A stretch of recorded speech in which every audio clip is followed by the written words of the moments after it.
আসসালামু আলাইকুম গাইজ। চলো, কাজ কাম নেই তো কিছু ভিডিওস দেখি আর ভিডিওগুলোর কিছু রিভিউ দেওয়ার চেষ্টা করি। মানে এক কথায় বলতে গেলে তোমার কিছু রিয়াকশন দেওয়ার চেষ্টা করি। চলো কিছু রিয়াকশন দিই, ভিডিওগুলো দেখি।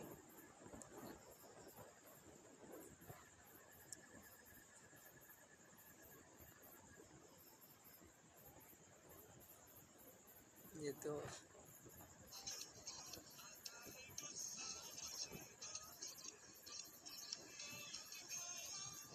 বাহ, এটা সেই ছিল তো।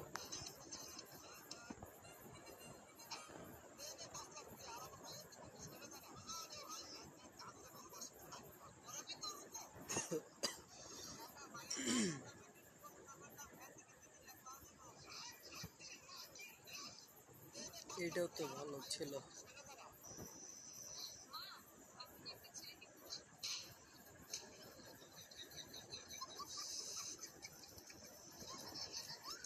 যারা মাকে বলতে পারছো না, এই ট্রিকটা ব্যবহার করো।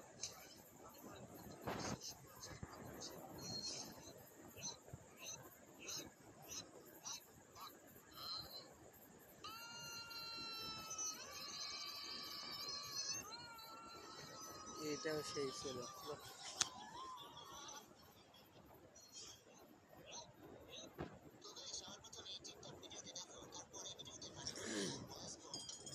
আজকাল দেখছি এই ভিডিওগুলো অনেক ভাইরাল হচ্ছে।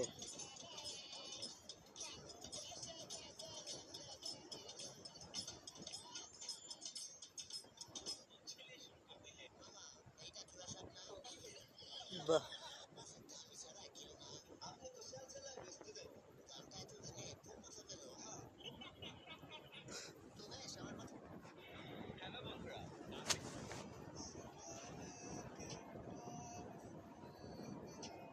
না এ আবার কেমন দেখা যায়।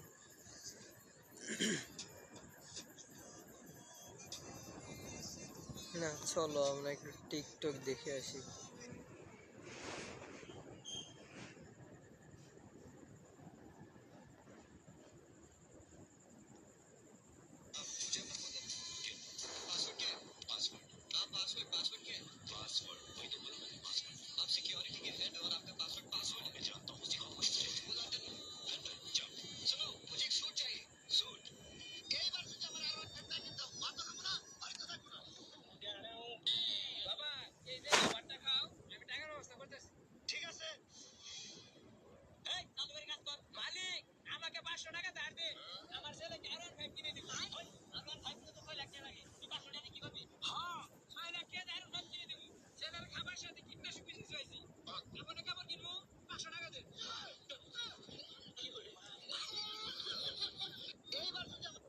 পেঁয়াজ কত করে?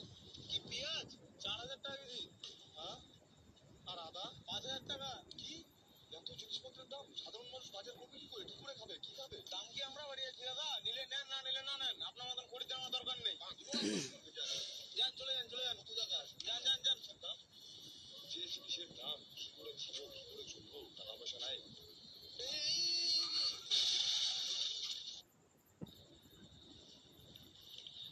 লাগবে নাকি বাবা? Free WhatsApp. এই ভাইটির ভিডিও দেখে আমি পুরো কনফিউজ। মানুষ বলে টাকা দিয়ে সব পাওয়া যায় না, আর বর্তমান বলে টাকা ছাড়া কিছুই পাওয়া যায় না। না, এই কথাটাই আমি একমত। পাবলিক মেম্বাররা আজকে কিন্তু সুপের ভিতরে কি কখনো ভাতার চানাচুর দিয়ে ট্রাই করছো?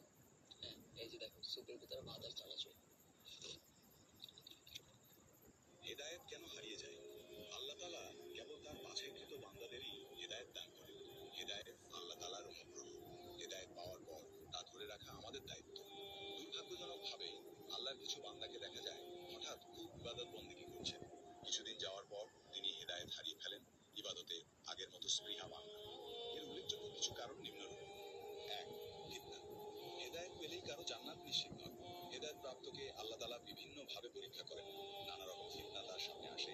এর মধ্যে সবচেয়ে বেশি ফিতনা হলো বিপরীত লিঙ্গের ফিতনা। এসব ফিতনা থেকে বাঁচতে চোখের হেফাজত করা ও ফিতনায় পড়লে আল্লাহ দেওয়া আল্লাহর শিক্ষার অনুযায়ী আচরণ করা জরুরি। 2, দিনদারদের না, সান্নিধ্যে কথাগুলো একদম অনেকে ঠিক। ভাই তোমার বয়স 18 থেকে 25 এর মধ্যে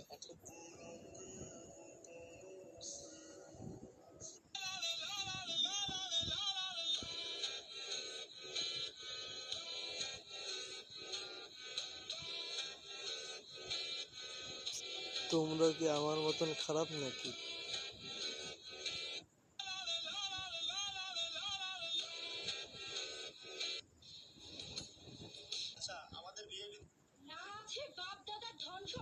না, এ তো রিভিউ দেওয়ার মতন কোনো ভালো ভিডিও আসছে না।